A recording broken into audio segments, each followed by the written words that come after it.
नमस्कार, मैं साधना पांडे मार्गदर्शन पे आपका स्वागत करती हूँ। दोस्तों, मैं बात करूँगी सोम प्रदोष के बारे में, जो कि कल यानी कि 7 जून को है। प्रदोष तिथि अपने आप में ही भोलेनाथ की सबसे प्रिय तिथियों में एक तिथि मानी जाती है और ये तिथि जब सोमवार के दिन पड़ जाती है तो इसकी मान्यता महत्व और अधिक बढ़ जाता है। दोस्तों, शास्त्र कहता है कि यदि इस पृथ्वी लोक पे कोई भी कष्ट है, कोई भी, ध्यान दीजिएगा, कोई भी कष्ट है तो वो महादेव की शरण में जाने से ही दूर होगा। इस बात को आप बहुत भली भांति समझ लें तो बेहतर होगा। अब एक बात और कहूंगी आपसे कि बहुत सारे लोग होंगे जो कि प्रदोष का व्रत रखते होंगे, बहुत सारे लोग होंगे जो कि प्रदोष का व्रत नहीं रखते होंगे। तो क्या जो नहीं रखते हैं वो महादेव की पूजा आराधना करके अपने कष्टों से मुक्ति नहीं पा सकते? ऐसा बिल्कुल नहीं है। दोस्तों, व्रत रखना बहुत अच्छी बात है। ये बिल्कुल नहीं कहूँगी कि व्रत रखना कोई बुरी बात है, बहुत अच्छी बात है। लेकिन किसी कारण से व्रत नहीं रख पाते हैं तो ऐसी स्थिति में भी हम प्रदोष के संपूर्ण नियम का पालन करके आप प्रदोष व्रत का पूर्ण लाभ ले सकते हैं। भोलेनाथ अवगढ़दानी है, महाकल्याणकारी हैं। उनकी पूजा पाठ से मनुष्य की सभी प्रकार की इच्छाएं पूर्ण होती हैं। शास्त्र की तो ऐसी मान्यता है कि धरती लोक पे कोई ऐसा कष्ट ही नहीं है जो भोलेनाथ दूर न कर सके और प्रत्यक्ष में इसके बहुत सारे प्रमाण भी मिलते हैं। ये एक बहुत कटु अनुभव है दोस्तों कि जब दुनिया में सभी छोड़ देते हैं आपको, सभी आपको ठुकरा देते हैं, आप महादेव की शरण में जाते हैं। क्योंकि सामान्यतः देखा यही गया है कि जब तक मनुष्य सांसारिक चीज़ों में उलझा रहता है, ये मेरे अपने हैं, ये मेरे, मतलब जब तक हम दूसरों से गुहार लगाते हैं तब तक भगवान भी हमारी मदद नहीं करते हैं। क्यों नहीं करते हैं? एक साधारण सी बात ये बता दूं कि भगवान भी सोचते हैं कि आप चारों तरफ देख लें कि कौन आपका अपना है और कौन पराया। लास्ट में तो मैं हूँ ही तुम्हें उठाने के लिए, वही होता है। तो जो लोग समझ जाते हैं उनके लिए तो बहुत अच्छी बात है, जो नहीं समझते हैं वो बिना इस कटु अनुभव के ही महादेव के शरण में चले जाएं, इसी में उनकी भलाई है। ये तो बात हो गई कि महादेव आपके लिए क्या करते हैं। अब बात करूंगी कि प्रदोष के दिन आपको पूजा कैसे करना है और किस प्रकार आप अपनी संपूर्ण समस्याओं से मुक्ति पा सकते हैं। सर्व इच्छा पूर्ति प्रदोष कहा गया है। तो यदि आप नौकरी के लिए परेशान है, धन के लिए परेशान है, पति पत्नी के बीच बहुत ज्यादा कलह है, बिल्कुल प्रेम नहीं है, तो शास्त्र में बताया गया है कि सबसे जो सुखी दाम्पत्य जीवन का जोड़ा कहा गया है शास्त्र में, वो शिव पार्वती को ही कहा गया है। तो ऐसे में भी आप शिव की शरण में जाएं, जरूर जाएं। संतान नहीं है तो भी आपको महादेव की आराधना करनी चाहिए। शनि प्रदोष व्रत का आपको पालन करना चाहिए। शनिवार के दिन जो प्रदोष पड़े उस दिन आपको महादेव का प्रदोष शुरू करना चाहिए, पूजा आराधना करना चाहिए। प्रति सोमवार आप महादेव की आराधना करें, उनका अभिषेक करें, इससे संपूर्ण इच्छाएं पूर्ण होती हैं। यदि आपके प्रेम विवाह में विलंब हो रहा, बहुत सारे प्रश्न भी इस पे आ रहे हैं, तो उसके लिए भी आपको महादेव की शरण में आने, यानी कि विवाह में विलंब, विवाह, सुखी दाम्पत्य जीवन, जो भी समस्याएं शादी से रिलेटेड है, उनके लिए आपको महादेव की शरण में जाना ही जाना चाहिए। क्योंकि देवादिदेव महादेव ही आपके कष्टों का पूरी तरह से हरण करने में सक्षम है। तो देखिए, कल सोमवार भी है और प्रदोष भी है। सोमवार वैसे ही शिव का दिन है, हम सभी इनकी पूजा आराधना करते हैं। ये दिन और विशेष हो गया है क्योंकि आज के दिन प्रदोष है। त्रयोदशी के दिन भगवान की पूजा करने से सभी इच्छाएं पूर्ण होती हैं, जैसा शास्त्र कहते हैं। तो वैसे सामान्यतया सोमवार के दिन आप सुबह भी पूजा करते हैं, लेकिन आपके पास समय नहीं हो तो कल प्रदोष है, आप सोमवार के बदले शाम के समय जाएं। बहुत सारे लोग पूछते हैं प्रदोष काल का समय क्या होता है। एक मोटे शब्दों में आपको बता दूं तो सूर्यास्त से लगभग 45 मिनट पहले का समय जो है वह प्रदोष काल माना जाता है। वही रख लीजिए कि सूर्यास्त से लगभग 45 मिनट बाद का समय प्रदोष काल माना जाता है। इस काल में शिव की पूजा आराधना से संपूर्ण कामनाएं पूर्ण होती हैं। कारण यह है कि शास्त्र बताता है कि इस समय प्रदोष के दिन, प्रदोष काल में शिव का वास शिवलिंग में ही माना जाता है।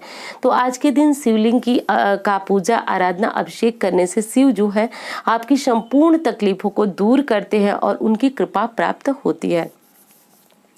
अब बात करेंगे कि आपको पूजा कैसे करनी है। तो आप सभी जानते हैं कि भगवान भोलेनाथ की पूजा विधि बड़ी सामान्य सी होती है। आपको जल ले लेना है, यदि आपको अभिषेक करना है और सामान्य उपलब्ध है तो सामान्य में दूध, दही, घी, शहद, शक्कर, ये चीजें आपके पास होनी चाहिए।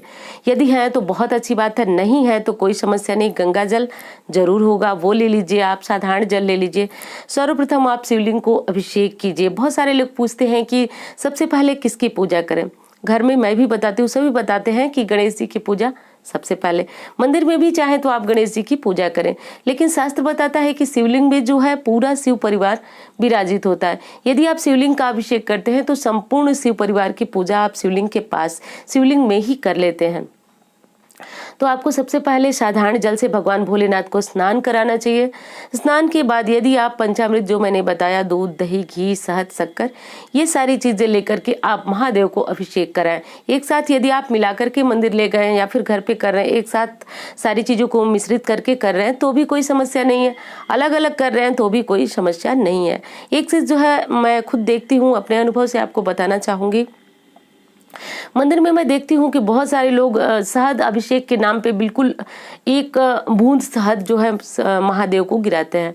ऐसा बिल्कुल नहीं करना चाहिए। अभिषेक में आप बहुत ज्यादा अभिषेक नहीं कर सकते हैं, कम से कम 2-4 चम्मच शहद से महादेव का अभिषेक करें। बिल्कुल कंजूसी करके पूजा पाठ मत कीजिए। एक बार आप विश्वास करके महादेव की शरण में जाइए और देखिए, धन क्या आप जितना सोचे नहीं होंगे उससे अधिक धन होगा। और शहद क्या, आप पूरे शिवलिंग को आप शहद में रख सकते हैं, आप इतना ज्यादा प्रतिभावान और संपन्न हो जाएंगे। लेकिन इस तरह से बिल्कुल एक बूंद शहद चढ़ाना, एक बूंद घी चढ़ाना, ये उचित नहीं है। एक बार आप शिवलिंग के पास बैठ करके कल्पना कीजिए महादेव को कि हे भगवान, मैं आपका अभिषेक करना चाहती हूँ या करना चाहती हूँ। आपके घर के भंडारे भर जाएंगे, आपको यकीन भी नहीं होगा किस तरह से भंडारे भर जाएंगे। अब ये बिल्कुल नहीं कहूंगी कि यदि आपके पास सामग्री कम है तो आप कम न चढ़ाएं, जैसी स्थिति है आप चढ़ाएं, लेकिन कामना रखें कि मैं भी बहुत अधिक अच्छी तरह से भगवान का पूजन करूंगी, बहुत सारी सामग्री चढ़ाऊंगी। देखिए भगवान कैसे उसका इंतजाम स्वतः ही कर देते हैं। ऐसे करके अभिषेक कर लें। फिर साधारण जल से भगवान को, ध्यान रखें जब आपने पंचामृत से अभिषेक किया उसके बाद फिर साधारण जल आपको भगवान को उसको अभिषेक करना है। अभिषेक करने के बाद जो भी सामग्री से भगवान का श्रृंगार करना चाहें आप, भस्म हो गई, सफेद चंदन हो गया, ये सारी चीजें भगवान को चढ़ाएं। बिल्व पत्र बहुत ज्यादा प्रिय है भगवान भोलेनाथ को, तो आज के दिन बेल पत्र भगवान को जरूर चढ़ाएं। 11, 21 कुछ नहीं है तो 1, 5 जो भी है वो जरूर चढ़ाएं। आज के दिन भोलेनाथ को बेलपत्र चढ़ाएं। उसके बाद उनको चढ़ाने के बाद उनको भोग अर्पित करें। भोग अर्पित करने के बाद जो है महादेव की पूजा आराधना आरती जरूर करें। हो सके तो शिव तांडव स्तोत्र का पाठ जो है खड़े होकर के मंदिर में करें। ये आपकी सर्व इच्छा पूर्ति कराता है, क्योंकि आपको पता है कि ये स्तोत्र जो था रावण ने किया था। रावण महादेव का बहुत बड़ा भक्त कहा जाता है। आपको पता ही होगा कि वो बार बार महादेव को अपना शीश जो है वो समर्पित करता था, यानी कि महादेव का इतना बड़ा भक्त था कि वो उनके अपने प्राणों की आहुति भी महादेव को देता था। महादेव भी उसको बहुत सारी ऐसी चीजें, यानी कि स्वर्ण लंका भी महादेव के द्वारा ही रावण को प्रदान की गई थी। तो इस बात का ध्यान रखिए कि हम आज कलयुग है तो अपना शीश तो समर्पित नहीं कर सकते, लेकिन हाँ अपना तन मन धन सब कुछ महादेव को समर्पित कीजिए। आप देखिए कि उनका न्याय कैसा होता है, उनका फैसला कैसा होता है। आप जो भी चाहेंगे वो आपके चरणों में सब कुछ समर्पित करेंगे। महादेव के चरणों में आप सब कुछ समर्पित करें। महादेव जो है आपको बदले में इतना कुछ देंगे जिससे आप बिल्कुल निहाल हो जाएंगे। अब एक चीज आपको बता दूं कि प्रदोष तिथि में जब आप पूजा करें तो शाम के समय का महत्व बहुत ज्यादा है, लेकिन आपको कहीं जाना है तो आप सुबह भी पूजा कर सकते हैं, लेकिन पूरी कोशिश करें कि शास्त्र में बताया गया है कि शाम के समय ही आप शिवलिंग की पूजा आराधना करें। इसके बाद यदि आप व्रत नहीं रखते हैं तो आप घर जाकर के सामान्य सात्विक भोजन ग्रहण करें, और व्रत रखते हैं तो आपको व्रत के नियमों का पालन करना चाहिए। ये व्रत जो है अपने जीवन काल में एक बार आपको अवश्य रखना चाहिए, क्योंकि सर्व इच्छा की पूर्ति कराता है। कभी समय मिला तो आपको बताऊंगी कि कौन सा प्रदोष किस इच्छा की पूर्ति कराता है, लेकिन मेरा अगर खुद का अनुभव मानिए तो मैं ये सोचती हूँ कि कोई भी दिन हो, कोई भी प्रदोष हो, आप उस दिन शुरू कर दीजिए, और शुरू करने के बाद आप लगातार कम से कम 1 साल का प्रदोष तो अवश्य रखिए। आप देखिए कि आपके जीवन में किस प्रकार बहार आ जाता है। एक चीज़ बता दूं आपको कि जब आप महादेव की पूजा कर लें उसके बाद नंदी जो है हर शिव मंदिर के बाहर होते ही होते हैं। नंदी का मतलब कि नंदी की प्रतिमा, अगर इस तरह से भी नंदी बैल आपको प्राप्त होते हैं तो उनको हरे मूंग वगैरह आप खिला सकते हैं, लेकिन नंदी बैल की प्रतिमा पे भी जल, फूल, बेलपत्र इत्यादि चढ़ाएं, उनको भी भोग लगाएं और उनके कानों में अगर भोलेनाथ का नाम लेते हैं तो ऐसी मान्यता है कि आपकी पूजा जो है वह भोलेनाथ के चरणों में शीघ्र समर्पित होती है। तो यदि करते हैं तो बहुत अच्छी बात है, नहीं करते हैं तो भी नंदी पूजा आप अवश्य करें। ऐसा करके आपके प्रदोष तिथि का व्रत जो है वह पूर्ण होता है।